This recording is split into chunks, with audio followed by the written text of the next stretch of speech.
October, it is spooky season, and it is time to find out what Timmy's TBR has in store for the month of October. Every month I play my TBR game, and it picks what I have to read in any given month. I have to get to the end of the board, and however many rolls it takes is however many books is on the TBR. Now this month, I'm hoping Timmy's gives me books that will work for the readathons that I am participating in. I'm participating in 2 larger readathons and then 1 smaller one over on my Patreon. So the 2 larger ones that I'm doing is TBR Harvest, which is hosted by Leandra from Leandra the TBR Zero. It has 3 different game boards and 3 different ways to play. I'm planning on doing tombs and tomes, so it should be pretty easy with that board to slide in any books that Timmy's has in store. The second readathon that I'm doing, I'm actually a host for, and that is FABLEN. FABLEN is created and hosted by Margaret from The Word Nerd. It's based on Dungeons and Dragons, but you don't need to know anything about D&D to participate because I really don't. I only know what Margaret has taught me. Honestly, I am very, very new to the Dungeons and Dragons community, but I am a host for the Dark Brawlers. Come join the correct team. I will leave everything down below. But I will be doing one of the 2 paths for this. So there's an easy path and a harder path. One where you have prompts to fit, but it's like multiple choice prompts. And I found that very, very doable last year. And then there's also one where you can just like read what you need to read and then submit your books. So I will make my final decision on which one I'm doing as we kind of like dive into the month. But my plan is to do the prompt-based side as of right now. I am also starting the TBR off with 2 books already because I have 2 rollovers from last month. If a book goes on Timmy's TBR, it has to be read or DNF to get off of it. So we're starting off with 2. Both of these I was really, really excited to read, and I still am. I just ran out of time. Last month had a pretty lengthy TBR. The first one being The Charmer by Ava Ronnie. This is Xander's romance. I love this series. I'm excited to read this. Should be getting to this very, very early in October. And then we also have Briary and Roses, which is T. Kingfisher's Beauty and the Beast retelling. You can never go wrong with a Beauty and the Beast retelling in my mind. So I'm very excited to read this as well. Again, I just ran out of time for the month. Both of these are fairly small though. This is a novella. This is a very short romance. So neither of them should take very long. So we are starting off with 2 books, but I'm not too stressed about that going into the month. I say that now. Let's get to the rolls and see what it has in store. Roll number 1 is an 8.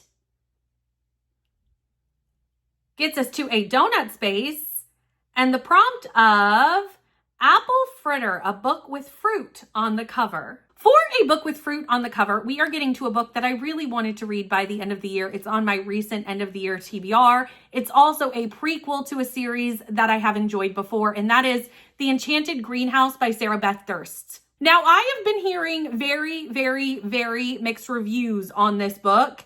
It's kind of concerning because I know a lot of people who like The Spell Shop are not necessarily loving this book, but I am holding out hope that I am now going in with the right mindset of what this story is.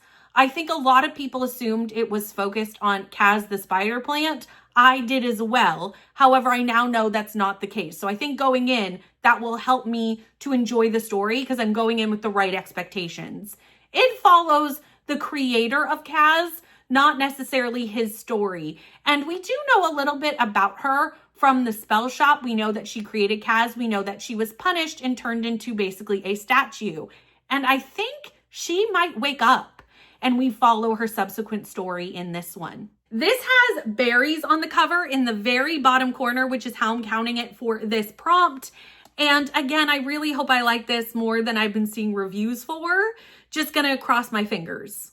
Roll number 2 is a doubles 12.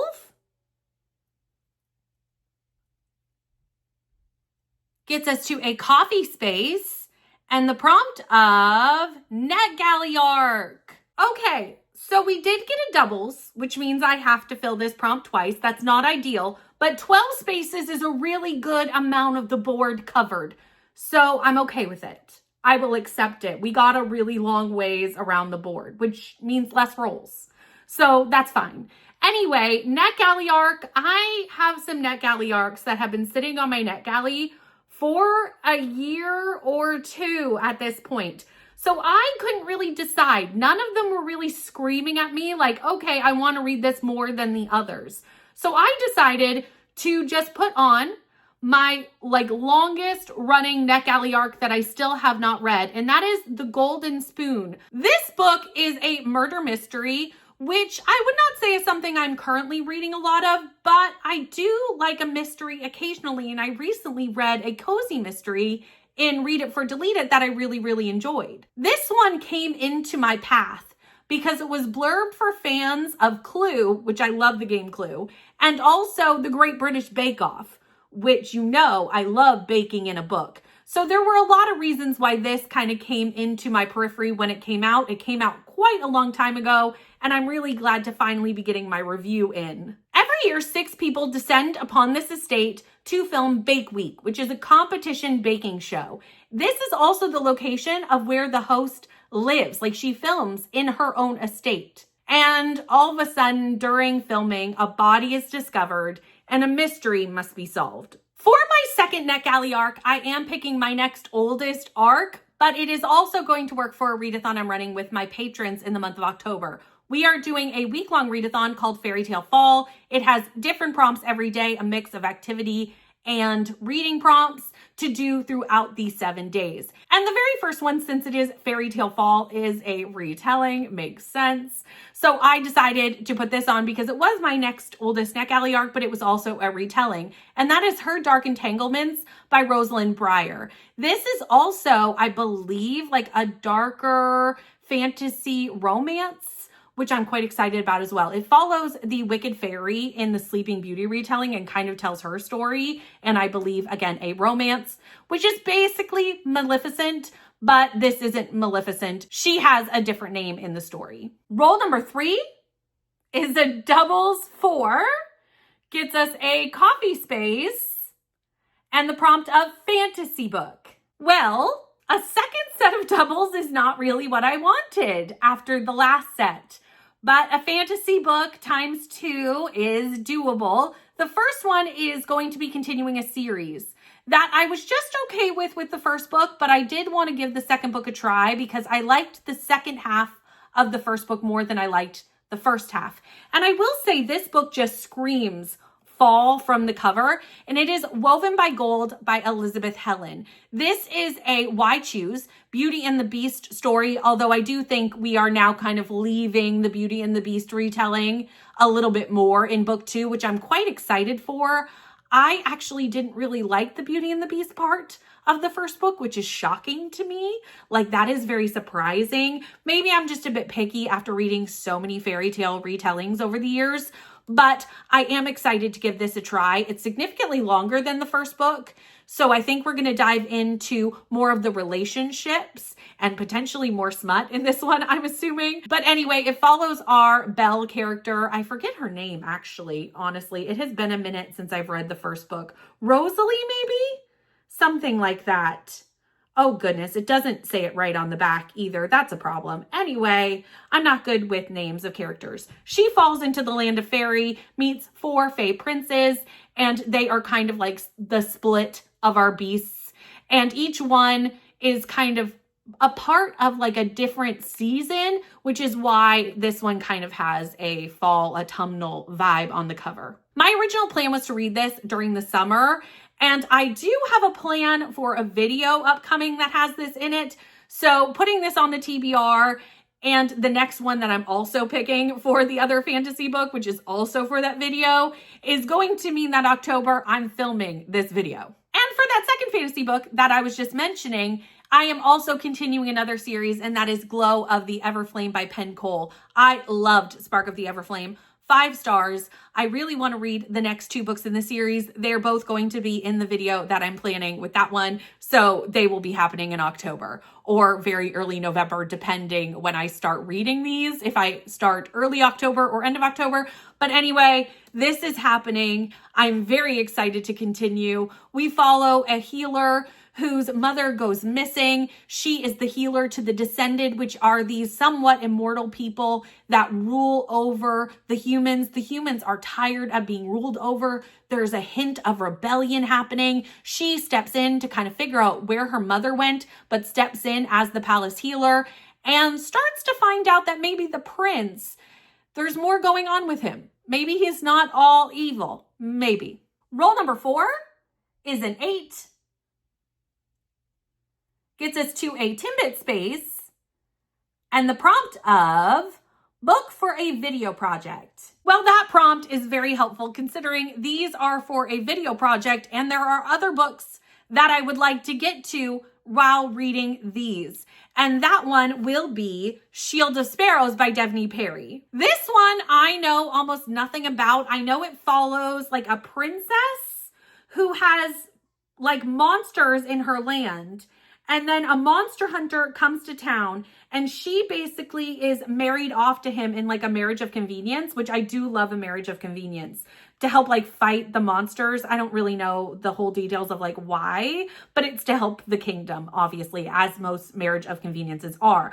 I do know that everyone is loving this book. I know so many people who have given this 5 stars, and I absolutely need to know what all the fuss is about. So we will be reading this in October. I will say all these fantasy books are starting to make the October stack a little bit chunky, but I think they're going to be a fun time. I think there's quite a few 5-star potentials in this list. Roll number 5 is a 4 and gets us to the end of the board and a Patreon pick. Well, we've reached the end of the board, and that means I need to pull a Patreon pick from my Patreon jar. All my top tier Neverland members gets to put recommendations or books they want to see me read in the jar, and every month I pull at least one, depending on where I land on the board, and see what they have in store for my TBR for the month. So let's put this down. Let's see what the Patreon jar has in store. One kind of jumped right into my hand, so I think we just go with that one. I feel like fate was like this one. We have Home is Where the Bodies Are. Bree put this in here. Thank you so much, Bree. And I do know this is a thriller. And I have read from this author before, but I can't think of the name of the author. Geneva, I think. Geneva, what is the last name? Let me look it up. Hold on. Geneva Rose. I have read from this author before. One time I read One of Us is Dead, which I didn't fully love. I didn't dislike. It was very 3-star, but that was like rich white people drama, which is never a type of thriller that I really enjoy. This, however, I do think is quite different. And I do think a lot of people were really enjoying this. So I just read the synopsis because I remember this going around BookTube at the time, but I didn't remember what it was about specifically. And it follows 3 siblings who are coming home after the death of their mother to kind of go through her things, get the house ready for sale, you know, the things you do. And they find a collection of VHS tapes, which I do love that this cover is like a VHS tape. Like I love that they kind of like leaned into that for the cover. Anyway, we have these VHS tapes and they're nostalgic. There are family memories until they find one where their father is covered in blood. There's a dead body and their parents do like a pact to never speak of what happens again. And then the tape cuts off and they're like, what is going on? And they have to try and like figure it out. That sounds very good. I'm very excited to have this on the TBR actually. Now I would love to say that I was done and that because we made it to the end of the board, we were at the end of the TBR, and normally that would be the case, but there are 2 mandatory reads that did not work for any of the prompts. So I need to add them on, tack them in. I have to read them in October because they are book club books for like book clubs that I run. The first one being the B&K book club book, You Belong Here by Megan Miranda. Megan Miranda and I have a sordid past. I have disliked one and liked one, so this will be the tiebreaker and we'll see how it goes. I'm excited to read it with everybody. B&K Book Club, the sprints will be on Kelsey's channel. I don't know the date yet, but if you join the Discord down below, everything will be announced over there. This one is Dark Academia though, which I think is definitely going to help me love this book because we all know I love Dark Academia. Beckett, when she went to university at this school, had quite the scandal happen around her. One night her roommate disappears. there are people who are murdered and they're wondering if she's tied to it. She left the university and kind of never looked back, wanted to forget about the entire experience. However, now her daughter is going to that university and she's worried that it's going to drag everything back up. The other book club edition I have to add is my Patreon book club for the month of Not Quite Dead Yet by Holly Jackson. This takes place over Halloween, so it's the perfect choice for us to pick for the month of October. We'll be reading it together and also doing a live show over at the Land of Fairy Tales. This follows Jet, who is attacked on Halloween and is alive, but is expected to die from her injuries over the next 7 days. So she decides from the hospital to spend the next 7 days solving her own murder. I am very excited to read this. I think it's going to be very similar to Five Survive, which is one of my favorite Holly Jackson books. And I'm hoping it kind of has the same countdown vibe that one had. So with all that being said, here is October's TBR and I'm scared. Now that it's all stacked together, I'm a little bit concerned. All of the ones that I have on Kindle, because we do have quite a few Kindle books this month, and also Home is Where the Bodies Are, which I don't have yet. I'll probably get from my library. I have put in placeholders for, and that means we have 1, 2, 3, 4, 5, 6, 7, 8, 9, 10, 11 books on the TBR. That might be pushing it. We may have some rollovers next month. We'll see how it goes. I mean, a lot of these are mandatory or for video projects, so that should help me get it done. Hopefully, maybe, we'll see. If you made it all the way to the end of the video but have nothing to say to me down in the comments, but want to let me know that you were here because I very much appreciate it, leave me a Halloween emoji for October for Not Quite Dead Yet, which is the last book we talked about taking place at Halloween. And you know, it's just the vibes. Let's bring the fall vibes into the comments. Thank you so much for watching. Please like, comment, and subscribe, and I will see you in the next one. I'm going to try and wave without dropping this stack. Bye!